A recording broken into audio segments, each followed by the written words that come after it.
I started with the dream of being an architect when I was about 5 or 6. Then I ended up in a college with law degree in civil law. Then I ended up in US, and here was the family first. And I saw myself more behind the scenes, like coordinating transactions and running titles, working on the background of the deal. Yeah. Then my life took me towards the title search. I love digging into the title. Yeah. This more one-on-one Support. kind of support and reaching out to the coach directly if I had the questions, and schedule of office hours, which answered all the questions. That was a big thing that brought me into. What's the biggest thing that you feel differently about? Confidence, talking to sellers. November 10, 2024. I called the seller. His mother passed away and the house was vacant, had a little mortgage on it. I was able to take it sub 2, purchase price 205. I borrowed 250, 100% of everything. Property value at the time was about 350. Refinancing of the property 330. It appraised at 469,000. The monthly payment is 1,800 mortgage and principal and interest. The taxes and insurance, that will be 2,450 something. I rented at $3,000 a month. I cannot look at my life previously. This is what I want to do. I love renovating.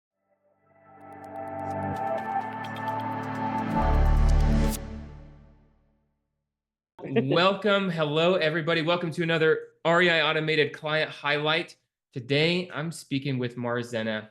You're absolutely an amazing powerhouse of a woman. Thanks for joining me today. We've got some incredible wins under your belt since joining us. You got a good story. You've had some really good recent success that you shared on Office Hours a couple of weeks ago. And so I want to dive into that today, but thank you in advance for everything that you're going to share and impart your wisdom on us today. It's wonderful to have you here. No, thank you. Thank you. I'm very happy to be here with you. Thank you. I want to start from the beginning. Really, how long have you been in real estate? Oh, I've been all my life in real estate, one way or another. Okay. How did it start off? I started with the dream of being an architect. Okay. When I was about 5 or 6. Wow. Okay. Then I ended up in a college with law degree in civil law, actually specializing in property law in Poland. Okay. Then I ended up in US, and here was the family first, and then dream about becoming a realtor. Yes. Oh, okay. This turned into a little disaster because I didn't like being a realtor at all. I can see that. At all. Then I started dabbing. I saw myself more behind the scenes, like coordinating transactions and running titles, working on the background of the deal. More or less. Then my life took me towards the title search. Okay. I love digging into the title. Yeah. By the way, we've gone through a lot of years here. Like, where are we in the timeline? Like, what year are we in your timeline, your story here? All right. So realtor become about 2015. Okay. Yes, 2015. Okay. And then title work. I got my license. I worked about 3 years as a realtor, and this convinced me I don't want it. Yeah. Okay. Then I moved towards the background work. Then the COVID hit, and that was a little delay in the process. And I came across Brad Smotherman, of course. Yep. So this is big shout to him, and teaching me different ways of look at real estate.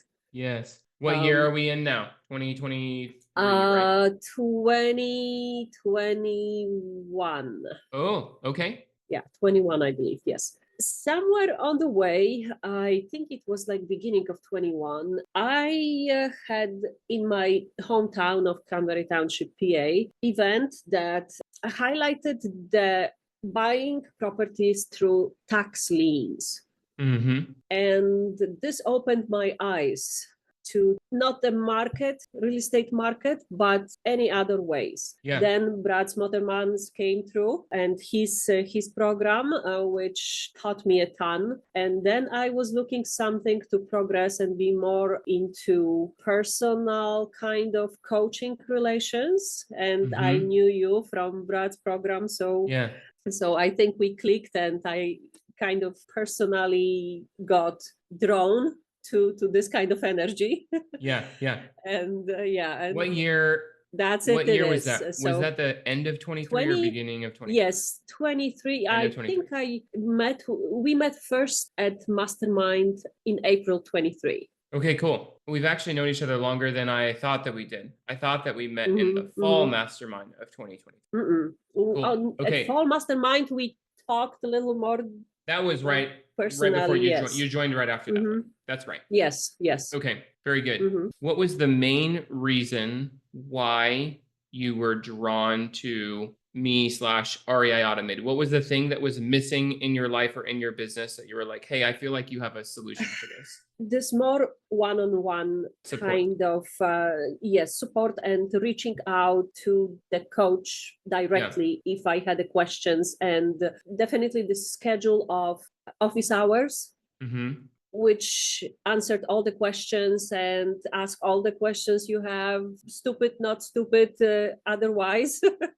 And just talk about problems, life, real estate issues we ran onto. And that was a big thing that brought me into. Okay, let me dive into that just a little bit further, because we met in the spring mastermind, but you didn't sign up after that. We actually had two different engagements, and you signed up after we had met in person on the second one. What was the tipping point, if you will? What was the moment where you were like, all right, I'm ready to make a commitment, that was present at the second interaction that wasn't quite there for you at the first? Or maybe it wasn't something that was there, it was something that was missing, when we're talking about timing, or like you're just not in enough pain, I guess, to move forward. What was it for you? What was it for you specifically? It was lack of confidence on my end. And the group gave me this push that I wanted, and I dove into the action, drove by the energy of the group, and and what we were talking about at the office hours. And I took first deep dive, nose down. And a big one. And it started this way. Okay, let me ask you this. So you talked about support. One of the things that I want to discuss on our client highlights is the pillars of REI Automated, because we're really systematic in our approach of helping our clients. So we have 3 different pillars. Pillar number 1 is education. This is where we teach you about the marketing and the deal structure and the sales and negotiation of raising private money and blah, blah, blah. Here's all the education. It's all theoretical mind stuff. You're sitting down in a classroom environment, if you will, learning from me. And then pillar number 2, that's education pillar. Pillar number 2 is operating system. Now that I've taught you this, now here's the tool and the resource. Here's the script. Here's the deal analyzer. Here's the CRM. Here's the process that you need, and the tool, the software, whatever you want to call it. That's the operating system pillar. And then pillar number 3 is the support pillar. You're talking a lot about the support pillar was your reason or your rationale behind, like, hey, it's the office hours, it's the one-on-one connection, it's the ability to reach out to your coach. That's what originally drew you to REI Automated. Have you found that that is still the most important and the most impactful? Has one of the other 2 pillars come to light more? Has there been a shift, I guess, is my question. Yes, the shift definitely, since you can learn only this much, right? And it doesn't become much different. The group itself, the energy of the group, this personal support, that we know each other, we support each other, and we can personally reach out to anybody in the group and ask for help. Facebook page, asking questions. You run into some issue with the deal, and somebody might have been there or knows how to solve it and how to help. Yes. Definitely resources and people from all around the United States to kind of be boots on the ground and support you with lending money and running through the deals together. That's a big part for me. Yeah. Okay, cool. A lot of community involvement. Very good. All right. What's the biggest difference that you have prior to REI Automated coming into REI Automated? Let's take it to an emotional level. What's the biggest thing that you feel differently about? Confidence. Is there a specific area where you feel like with certainty, this has been the most impactful placement of the confidence? Talking to sellers. Okay, I knew that was going to be it. It was either going to be talking to sellers or Yeah. renovating houses, because you've learned a lot about that too Yes, recently. yes, Okay, yes. talking with sellers. Yeah, but Big. talking to sellers, Yeah. I think you mentioned that before in one of our conversations previously Yes. on the office hours, that you noticed Oh, the so much change growth. in me, this Yes. this kind of coming out of shell and Yeah. and opening up to the new possibilities and Yeah. starting to coming out more. No, if I had to choose an answer, that would have been mine as well. Your confidence in talking with sellers has just been amazing to see. Okay, wonderful. Let's talk about your results. You have a deal Mhm. that is recent, and I think I know which one we're going to be talking about. How did you get this deal? What was the lead source? Well, Referral? okay, so the lead PPC? source was PPL. Okay. Although my PPL is not subscribing, I kind of choose and pick my deals. Okay. And the leads that come to me. This is regular PPL marketing that they run. I am in their database, so they send me a leads that nobody else bought. Right. It's exclusive to you. The lead came in, and what were the key numbers? ARV, mortgage, repairs, arrears, walkaway. All right. So the deal came. Let's talk about the timeline. November 10, 2024. That's the best day. Do you know why? That's the Marine Corps birthday. Hoorah. All right. I had to throw that in there. Sure. That's funny. So Okay, it so was November 10, 2024. Lead came in. I called the seller. Mhm. Inheritance. His mother passed away, and the house was vacant. Had a little mortgage on it. Okay. I was able to take it sub to existing mortgage. Keeping the that means, for anybody who doesn't know what this means, that just means that Marzena purchased the house, but the mortgage remained in the seller's name, who was deceased, right? At this point, it was the decedent's mortgage remained in her name. Therefore, Marzena didn't have to raise the private money. Not only did she get the house, not only did she get the deal, but it came with built-in financing. That's what purchasing subject to means. Just left the mortgage in place. Go ahead. Yes, theoretically. Then I tried to raise money to pay off the seller. Okay. Because he wanted $150,000. Ooh, all right. Mortgage in place was 55. Oh, I do know which deal this is now that you're saying the numbers. I remember. All right, continue. So yes, story unfolds. Seller wanted $150,000. He was adamant about it and didn't want to talk about seller financing. He agreed to the mortgage staying in place, but wanted $150,000 cash. Yep. I researched the deal really quickly. I think we talked about it on the office hours as well. Yep. And everybody kind of agreed that it sounds like a really good possibility here. Yep. So I decided to raise the money.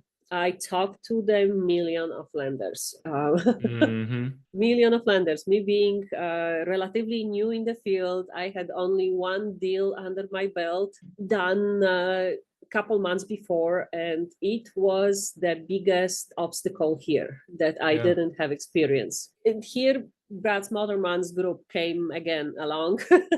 One of the guys I met at one of the masterminds, I knew that he's a broker, private money broker, and I reached out to him. He liked the deal. He decided to move along and finance the purchase for me. And although beside that, the fact that I was able to take it subject to existing mortgage, the private money lender required to be on the first position. So I had to pay off the existing mortgage. The closing, I borrowed all the money I needed, 100% purchase price, closing cost, plus a little bit of renovation. And let's talk about those numbers. So you paid off the seller in full, 150 plus the 55 or whatever it was for the mortgage. How much were the repairs? How much did you estimate for repairs? The estimated repairs, first I thought to sell the house the way it is without doing any repairs, and that was amount of about 300,000 current value. I borrowed 250. Okay.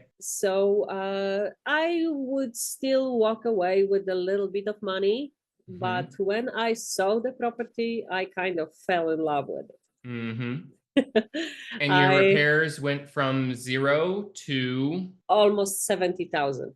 Almost 70,000. That's right. Last time we talked, it was 66. Yeah.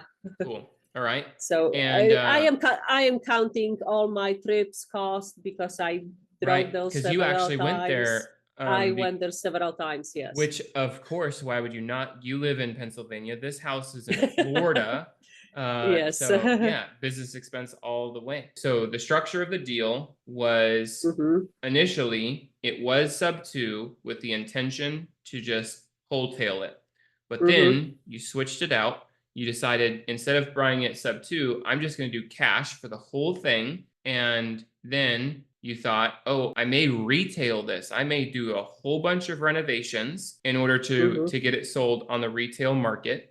And no spoiler alerts here, but I do want to ask, what did you believe that you could sell it for at the time? At the time, I thought 350, 360,000. Okay. Just clean up the property and sell it the way it sits. So then you got to the property, kind of fell in love with the property, decided I'm going to do a humongous renovation to this house. And how long did that? No. No, I did not decide it right away. Well, that's right. I remember it was a couple weeks of deleberation. How long did the renovation take from beginning to end? From beginning to end, it took me 3 months. And actually, 2.5. Okay, 2.5 months, $70,000 renovations, about on par. And then what did you end up doing with this house? I end up doing a lot. I'm sorry. First of all, it was... I didn't mean repairs. I mean, what did you end up doing with the house? You Exit. Okay. The house ended up being rented. I found a wonderful tenant who loves the property, loves the location, and they are very happy in it. It happened to be neighbors. Yeah. Who rented the house couple doors down, and they were in there month to month, and we met. I invited them inside, showed them what I was doing with it, and they asked me what I want to do with it. Yeah. So I said, I don't know yet. I was thinking of selling, but maybe I want to keep it. So I will find a tenant, right? So a couple more conversations died down the road. If I remember correctly, at the time, they're renting a smaller place and they were actually paying more than what you would consider renting this house for. And this one would be freshly renovated. Am I remembering this correctly? Okay, cool. Yes, this house they were renting was a brand new construction, but it was much smaller. It was 1,000 square feet smaller. So they kind of liked the space. Everybody have their own large area designated, and that's what they like about it. And they also love my selection of renovation materials and how I was doing things. So the color palette, the waterfront view. Waterfront was the most important to me.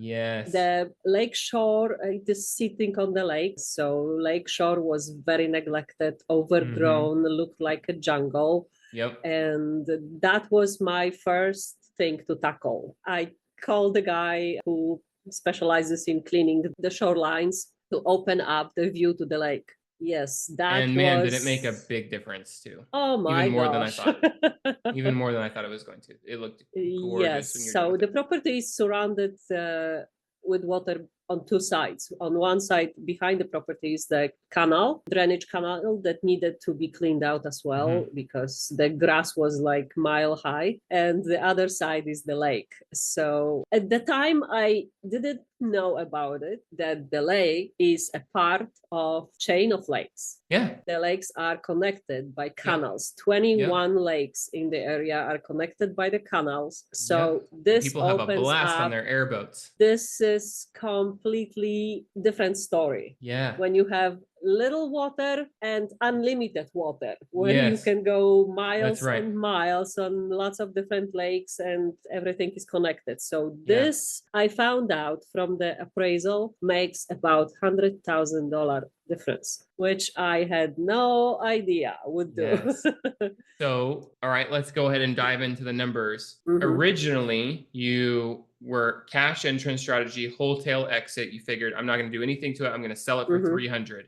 Then you said, you know what? I am going to do the renovations and I'm going to be able to sell it for 350. But then Mhm. you changed the strategy, decided to do a rental exit. Mhm. You just got it appraised and you just got it refinanced. What did it appraise for? From the beginning, purchase price 205. Okay. I borrowed 250, 100% of everything. Mm-hmm. Property value at the time was about 350. Okay. Refinancing of the property 330, and Okay. of course the lender required appraisal. It appraised at 469,000. 469,000. And you cash out refied, so you're at you said 330, right? Mm-hmm, mm-hmm. So you have $139,000 of equity sitting in Mm-hmm. your house. And then how much profit? It's not really profit, it's debt, but how much money did you put in your bank account when you did the cash out refinance? Actually, nothing, because I used the money to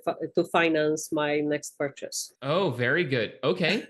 I actually didn't know that. Fantastic. We're just rolling Yeah, straight. so this is going on yesterday, actually, but Good. Okay, awesome. Had you not done that, how much did you pull out? 70,000. Okay, so 70,000, you still have 100 and I already forgot the number, 139,000 in equity.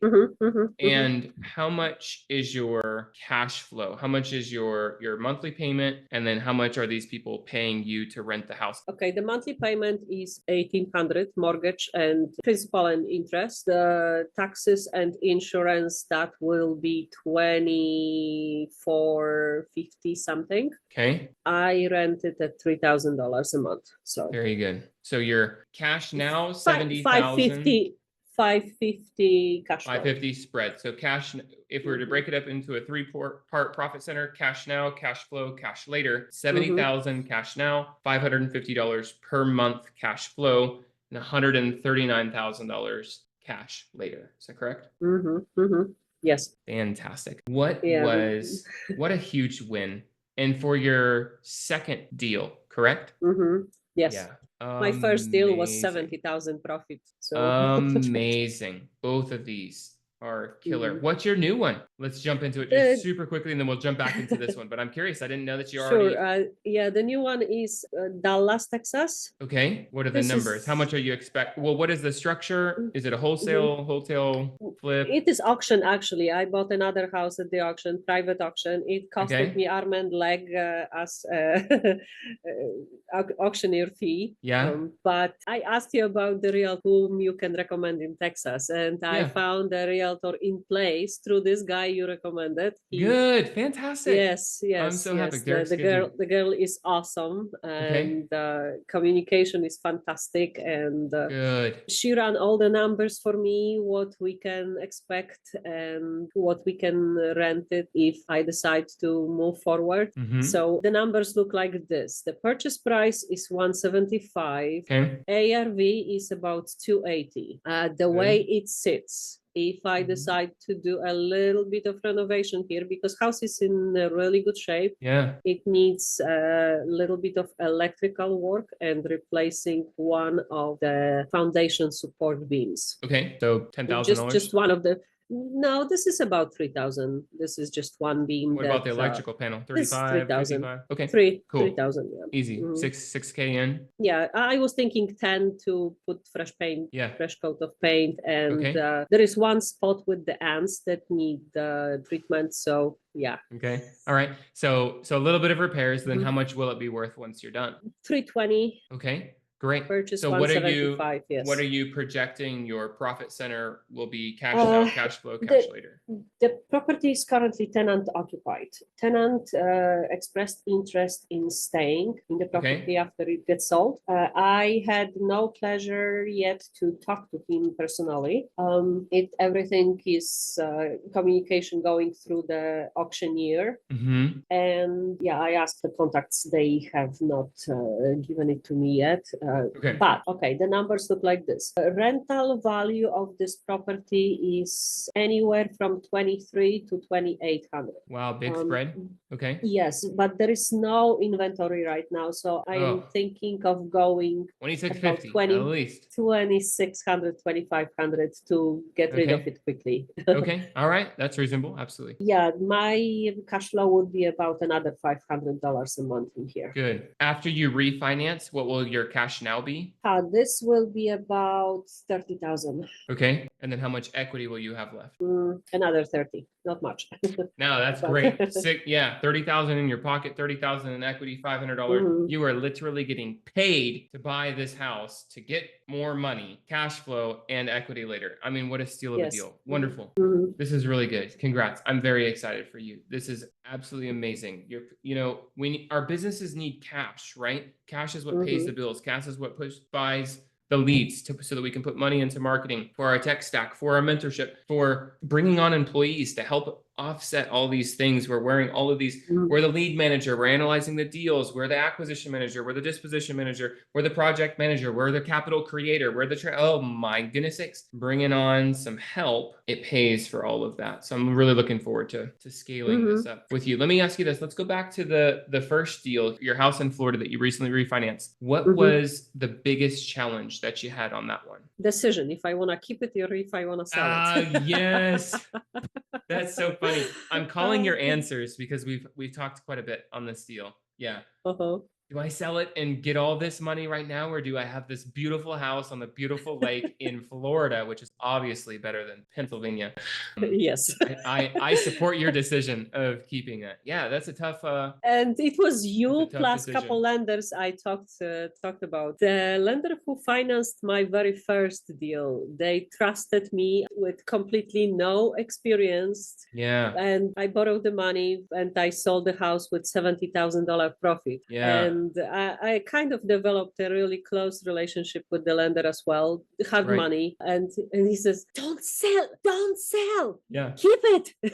Just refinance out. And I was stubborn. I sold the house and it was on the market for quite a while, like 3 months or so. Your first deal. This is your first deal, right? Yes, the very first deal. Over the winter in Illinois with 3 feet of snow on the ground. Yeah, that's right. You and I had the same. I sold the house. Yes, I remember this. I know that you had few funny ones in Illinois as well. Yeah, so. We were dealing with it at the same time. Cool. What do you feel like was the biggest learning lesson for you on this one? I know you had a lot. There were so many things that you were. You were just learning at such a fast pace. Yes, that was, as I said, deep dive, breaking those barriers inside me. Yep. And I took money out of my 401k actually. Oh, we don't want to tell anybody that. This is bad. This is very bad. This is very bad. And me knowing what I know now wouldn't do it again. Yeah. Yes, I refinanced it and moved on, but I just didn't have time. It was such a close, neat, and really fast deal that I needed money really quickly, and I didn't have time to research what I know now to turn my 401k into solo 401k, self-directed, which I would do if I had the choice again. Yeah. Oh, in a heartbeat. I love that's what I have is a Roth solo 401k. So I would do that option, but at the time I had no idea it even existed. And I There's just so much heard, to learn, isn't there? And I didn't know how to bite it, how to organize it, which now seems like so much easier. Yeah. You let me ask this. So you've done you're now on your third deal. I feel like you have just broken through so many glass ceilings. You've been with us for a year. A little over a year. Yeah, almost a year and a half. Oh, it has been a year and a half. Has it been a year and a half? It's or really, really close to a year and a half. So there's just so much Mhm. learning. Oh my gosh, Mhm. so much growth. Your goals have to have shifted so staggeringly from the time that we started to now. What are your goals now? Paint a picture. I don't care if we're talking 6 months or a year or the end of this year. What's the Uh, future look like? What are your goals? the future looks like buying more and holding more. Mm, Uh, building the wealth. building a cash flow and wealth in the future. Yes. Good. Fantastic. And the different sources as well. I still look at PPLs. I look at the auctions. I Yeah. look at the wholesaling deals. And it's kind of, with me, it's more of a gut feeling than numbers. Mhm. And it happened to be right. That's something that you have done a very good job braining your gut, your intuition, your second brain, Mhm. if you will. Your gut is known as your Mhm. second brain. I want to take you back to spring of 2023 when we originally met. And I'm Mhm. talking, I actually remember exactly where we were. Up against the wall, we're with a plate of food. Hey, Keith, I want to talk to you. I want you to talk to that Marzena, that person who's in your shoes at that moment in time, and the self-limiting beliefs that you had, and Mhm. the lack of confidence that what would you tell yourself then? Speak to an audience member here that's in your shoes. Then what would you tell them Just to come out of encourage the them? shell. Start doing. Start doing. There is only so much you can learn. Everything will come out in practice. For people who may be scared about taking the plunge, people who are worried about starting, frankly, whether it's starting to talk to sellers or starting their marketing or really start, they're kind of, I talk to people all the time. I literally talked to a guy today. Mhm, He's mhm. just been like in learning mode for a year and a half, just taking these courses, but he I hasn't, was there too. not I was even there too. one seller. He's not talked to one person. He's put $0 into marketing. For those people, what would you say? Get one deal. Doesn't matter what way you get it. I bought my very first one at the sheriff's auction sight unseen because I was still afraid to talk to the sellers. It Mm-hmm. was much easier for me to buy anonymously through some website and not knowing anything about the market where I'm buying, and just this plunge, dive nose down to the deep pool and didn't know what is on the bottom. Has REI Automated, whether it's me or Nate or Channing or the community, Mhm. have we helped when it comes to that fear of the plunge, the fear of the unknown, the fear of the cold water? Yes, a lot. I think this group support and energy of the group itself, your energy, Mm-hmm. that convinced me to take this step. Yeah, it's So gonna be all right. that I feel was like that's it. my, Yes. I feel like sometimes it was the opposite with you, actually. Some people, you have to talk them off a cliff. And I Mhm. felt like yours was the opposite. It was like, actually, cliff jumping is so much fun, Marzena. You're gonna make tons of money and you're gonna learn so much and you're gonna improve yourself, your person along the way. You just have to take the dive. And it was like, let's Mhm. just start off with a 10-foot, and then we'll start off with a 20-foot, and then we'll go off the 40-foot dive, Instead Yes. of talking you off a cliff, it was more talking you onto taking the leap. That's Mhm. really cool. Has it been worth it? Mhm. Hell yeah. Hell yeah. Uh, I cannot look at my life previously. This is what I want to do. I love renovating properties. Those two I have done. The very first one was much deeper than the Florida one, but the numbers happen to be working much better. but That's right. yeah, but I love this part, dealing with contractors, dealing with delays, dealing with nature is something I am built for. I Yeah. think. Part of the job. Hmm. Very good. Wonderful. I'm done interrogating you, Marzena. Thank you very much for sharing your journey. Thanks for your encouragement. I appreciate you sharing. Oh, it's so exciting to see the growth that you've had from deal number 1 to deal number 2. So much growth from deal number 2 to deal number 3. Oh, let me ask you one last question. Hmm. How many months between deal 1 and deal 2? And how many months between deal 2 and deal 3? Yeah, this time got shorter. Like how Definitely. much shorter though? Okay. Because if I'm thinking of that timeline, it's a Very freaking first one faster. I bought September Nope. Let's talk. I don't 20. care when you bought it, when you sell it. 6 months difference between selling the last Oh, one sorry. and I'm sorry. purchasing the Let me ask second a one. better question. What month did you sell it? What month and year did you sell that deal? June. June 24. June of 24. And then when did you buy Florida house? December So 24. 24. So 7 months between the sale of this property and the purchase of this property. Now, you sold your second deal in what month? I didn't sell it, but sorry, let's say when did you get it rented? When did you exit the deal? March. And then, so March is when you exited. When did you purchase deal 3? April 25. We literally went from a 7-month difference to a 1 month, and hopefully, literally, it just gets shorter and shorter, and they overlap. Right at the end of the day, we want to go from a 7-month to a 1 month to a. I actually bought this one before I even got this one sold.